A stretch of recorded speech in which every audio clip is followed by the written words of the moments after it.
Стига мялка, тихо. Я, чакай малко. За къде се забързал така? Какво държиш? Какво е това? Това е котенце, мамо. Може ли да го задържим вкъщи? Котка!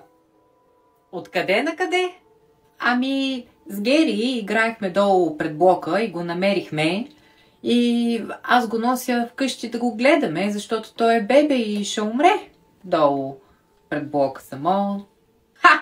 И защо Гери не си го занесе вкъщи? Ти трябва да го носиш. Защото Гери ще изхвърлят барабар с котката, нали? Аз, понеже съм добра, да му бъра жалостите тука. Нямата никакъв да се обадиш. Може ли, не може ли?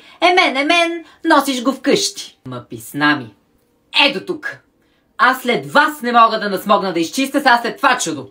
Пък котка как мирише да не ти разправям. И всичките дивани ще разринчи. Въобще не знам какво си мислиш.